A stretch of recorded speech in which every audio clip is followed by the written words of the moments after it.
ছাত্ৰ-ছাত্ৰীয়ে গ'ল আজি সপ্তম শ্ৰেণীৰ ছমহীয়া পৰীক্ষাৰ বাবে গণিতৰ কিছুমান আৰ্হি চমু প্ৰশ্ন লৈ আহিছোঁ। এই প্ৰশ্নখিনি অকণমান আলোচনা কৰোঁচোন। প্ৰথম প্ৰশ্ন সুধিছে which of the following will be right if we express 3/4 into percentage. 3/4ক আমি শতাংশত প্ৰকাশ কৰিলে তলৰ কোনটো শুদ্ধ হ'ব সুধিছে। ইয়াত ABCD অপশ্যন দিয়া আছে। আমি ভগ্নাংশটো পাতি লওঁ 3/4। আমি যদি 4 লগত 25 পূৰণ কৰোঁ আৰু 3 লগত আমি 25 পূৰণ কৰোঁ, 3 লগত 25 পূৰণ কৰিলে হৈ গ'ল 75, 4 লগত 25 পূৰণ কৰিলে হ'ব 100। 100 ভাগৰ 75, 100 ভাগৰ 75 মানে হ'ল 75%, মানে 75%। গতিকে শুদ্ধ উত্তৰটো হ'ব বি। 2 নম্বৰ প্ৰশ্ন 0.3 শতাংশত প্ৰকাশ কৰিলে হ'ব। শতাংশত প্ৰকাশ কৰিলে হ'ব 0.3 পূৰণ 100%। আমি জানো যে 0.3 মানে হ'ল 3/10 ইনটু 100%। আমি যদি কটাকটি কৰোঁ 10 গুণ হৈ যাব 100, তাৰমানে 3 লগত যদি আমি 10 পূৰণ কৰিলে হ'ব 30%। শুদ্ধ উত্তৰটো হ'ব 30%। বি নম্বৰটো ইয়াৰ শুদ্ধ উত্তৰ। 3 নম্বৰ প্ৰশ্ন 0.14 শতাংশ অনুপাতত প্ৰকাশ কৰিলে হ'ব। এতিয়া আমাক অনুপাতত প্ৰকাশ কৰিবলৈ কৈছে। 0.14 তাৰমানে হ'ব 0.14% মানে হ'ল 0.14 ডিভাইডেড বাই 100। এতিয়া আমি জানো 0.14 মানে হ'ল 14/100। আকৌ আমাক 100 ডিভাইড আছে ইয়াত। এতিয়ালৈ কি হ'ব 14/100 ইনটু 1/100। এটা পূৰণ কৰিলে হ'ব 14/10,000। এতিয়া যদি আমি কাটি দিওঁ 2 কাটো, 2 7 গুণ 14 হ'ব, 2 কাটিলে 5000 হ'ব। তাৰমানে ইয়াৰ আনচাৰটো হ'ব 7:5000। আনচাৰটো হ'ব এইটো। গতিকে চি নম্বৰটো ইয়াৰ শুদ্ধ উত্তৰ হ'ব। 4 নম্বৰ প্ৰশ্ন 50ৰ 20% মান হ'ব। 50ৰ 20%, তাৰমানে 50 ইনটু 20%। 50 ইনটু 20/100। আমি যদি এইটো কৰোঁ 50 ইনটু 20/100, 50ৰ লগত আমি কাটি দিলে 100 কাটিলে 2 হ'ব, 2 যদি আমি 20ক কাটো আমাৰ 10 হ'ব। গতিকে উত্তৰটো হ'ব 10। 50ৰ 20% সমান 10। 5 নম্বৰ প্ৰশ্ন এটা চোলা 400 টকাত কিনি 280 টকাত বিক্ৰী কৰা হ'ল, তেন্তে তলৰ কোনটো শুদ্ধ হ'ব। লাভ 120 টকা, লোকচান 100 টকা, লাভ 210 টকা, লোকচান 120 টকা। চোলাটোৰ কিনা দাম 400 টকা। 400 টকা চোলাটো কিনা হৈছিলে। চোলাটোৰ বেচা দাম 280 টকা। যিহেতু কিনা দাম বেচা দামতকৈ বেছি হ'ল, গতিকে লোকচান হ'ব। যদি বেচা দাম কিনা দামতকৈ বেছি হ'লহেঁতেন তেতিয়া আমাৰ লাভ হ'লহেঁতেন। এতিয়া আমি 400 টকাত কিনিলোঁ, 280 টকাত বিক্ৰী কৰি দিলোঁ, গতিকে আমাৰ লোকচান হৈছে। কিমান লোকচান হ'ব? কিনা দাম বিয়োগ বেচা দাম। 400 টকাত কিনিছিলোঁ আমি, 280 টকাত বিকিলোঁ, আমাৰ লোকচান হ'ব 120 টকা। গতিকে শুদ্ধ অপশ্যনটো হ'ব লোকচান 120 টকা। ডি নম্বৰটো ইয়াৰ শুদ্ধ উত্তৰ। 6 নম্বৰ প্ৰশ্ন সুধিছে যদি মূলধন P আৰু সৰল সুদ I হয়, তেন্তে সবৃদ্ধি মূল A মান হ'ব। মূলধন যদি P এ বুজোৱা হয়, সৰল সুদ যদি I এ বুজোৱা হয়, তেন্তে সবৃদ্ধি মূল A মান হ'ব। ABCD ইয়াত অপশ্যন দিয়া আছে কোনটো শুদ্ধ হয়। তেনে যদি মূলধন P আৰু সৰল সুদ I হয়, তেনে সবৃদ্ধি মূল হ'ব A = P + I। গতিকে A নম্বৰটো ইয়াৰ শুদ্ধ উত্তৰ হ'ব।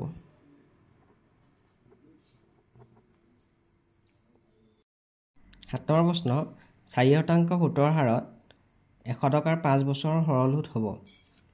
ইয়াত সুতৰ হাৰ দিয়া আছে 4%। আমি সুতৰ হাৰটো R ৰে বুজাওঁ। R = 4% হ'ব। মূলধন আছে 100 টকা। পি মানটো হ'ব 100 টকা হ'ব 100 হ'ব আৰু সময় আছে 5 বছৰ গতিকে টি মানটো হ'ব 5 সৰল সূত্ৰটো I =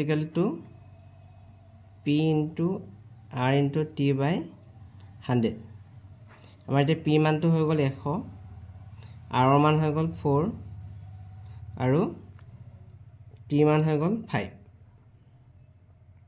গতিকে divided by 100 আমি 100 আৰু 100 কাটি দিলো থাকিলে 4 * 5 তাৰমানে হৈ গ'ল 20 গতিকে সৰল সূত্ৰ হ'ব 20 টকা এই নম্বৰটো ইয়াৰ শুদ্ধ উত্তৰ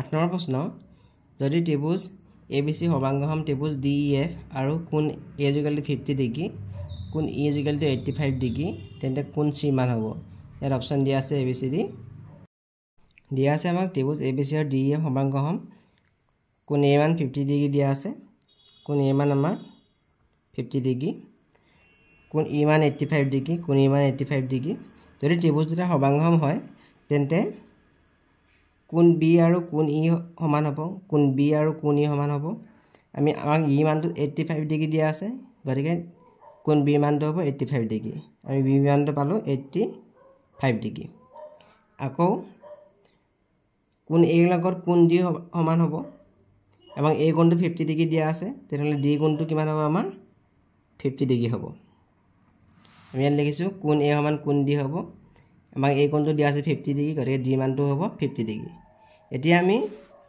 ABC ত্ৰিভুজত আমি দুটা কোণ পাই গলো 50 ডিগ্ৰী আৰু 85 ডিগ্ৰী পাই গলো আমাক উলিয়াব লাগে কোণ C টো আমি জানো যে ত্ৰিভুজৰ কোণ তিনিটাৰ যোগফল 180 ডিগ্ৰী গতিকে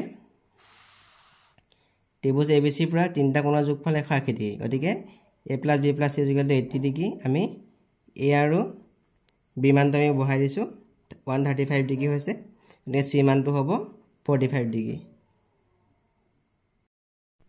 গতিকে শুদ্ধ অপচনটো হ'ব অপচন B 45 ডিগ্ৰী তাৰপিছত চাওঁ আমি ত্ৰিভুজ ABC আৰু ত্ৰিভুজ PQR ৰ AB মান 3.5 সেন্টিমিটাৰ আমি ত্ৰিভুজটো ইয়াত আঁকি লওঁ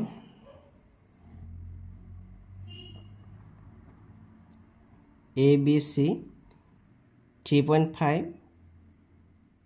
AB = 3.5 BC = 7.1 সেন্টিমিটাৰ আৰু AC = 5 সেন্টিমিটাৰ আৰু কৈছে PQR ৰ ত্ৰিভুজ কৈছে PR = 3.5 সেন্টিমিটাৰ আমি যদি লিখো R P বুলি লিখো তাৰপিছত PQ লিখো 7.1 আৰু QR = আমাক কৈছে PR টো আমি RP হিচাপেও লিখিব RP বুলিও লিখিব পাৰো ইয়াৰ মানটো আছে আমাৰ 3.5 তাৰপিছত PQ 7.1 আৰু QR সমান 5 সেন্টিমিটাৰ এতিয়া আমাক তলৰ কোণটো সত্য হয় সুধিছে আমি ইয়াত গম পালো ABC ত্ৰিভুজ ABC সৰ্বাংগসম ত্ৰিভুজ RPQ ত্ৰিভুজ ABC সৰ্বাংগসম ত্ৰিভুজ RPQ গতিকে আমাৰ C নম্বৰটো শুদ্ধ হ'ব ত্ৰিভুজ ABC সৰ্বাংগসম ত্ৰিভুজ RPQ C নম্বৰটো ইয়াৰ শুদ্ধ উত্তৰ 10 নম্বৰ প্ৰশ্ন এটা সংখ্যাৰ 20% মান 50 হলে সংখ্যাটো হ'ব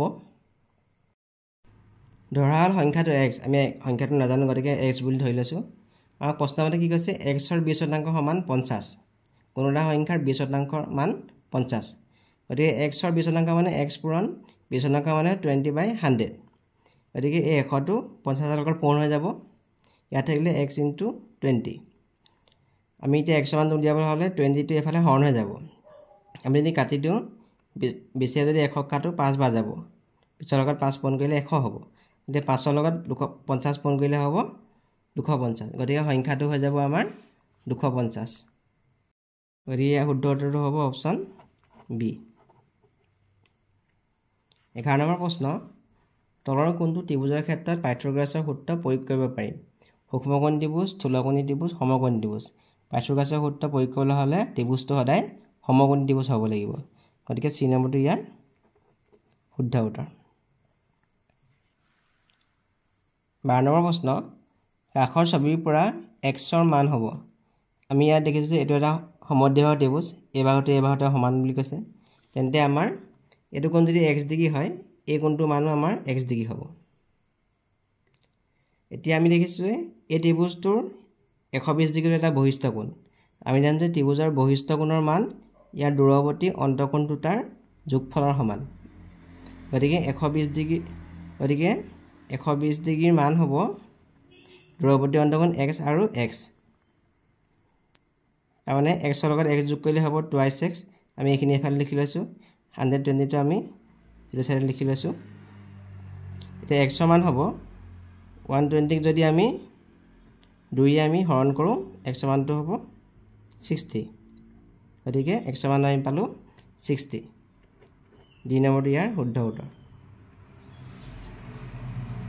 10 নম্বৰ প্ৰশ্ন কাষৰ চিত্ৰত l সমান্তৰাল m l আৰু m সমান্তৰাল কৈছে আৰু কৈছে তেন্তে কোণ 1 আৰু কোণ 2 সমান এই কোণকেইটা কি কোণ হৈ দিছে অনুৰূপ কোণ হয়নে সম্পূৰক কোণ হয়নে বিপৰীত বিষয়ক কোণ হয়নে একান্ত অৰ্ধকোণ আমি দেখিছোঁ যে এইডাল কোণ 1 আৰু কোণ 2 তিৰ্যকৰ বিপৰীত ফালে আছে দুইটা কোণ গতিকে এইকেইটা হ'ব আমাৰ একান্তৰ অন্তঃকোণ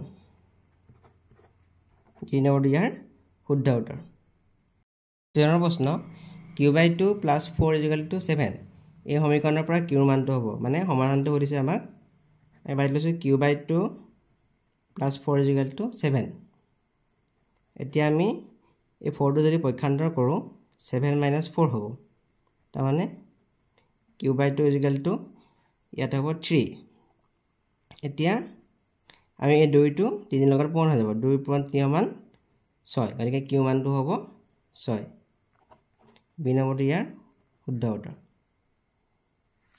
15 নম্বৰ প্ৰশ্ন কোনো এটা সংখ্যাৰ 3 গুণৰ লগত 4 যোগ কৰিলে 10 হয় এই উক্তিৰ সমীকৰণটো হ'ল আমি যদি সংখ্যাটো ধৰি লওঁ x বুলি ধৰি লওঁ x ৰ 3 গুণ মানে 3 লগত x পূৰণ হ'ব 3 লগত x পূৰণ কৰিলে হ'ব 3x আৰু কৈছে তাৰ লগত 4 যোগ কৰিবলৈ কৈছে তাৰ লগত 4 যোগ কৰিলে হ'ব 3x + 4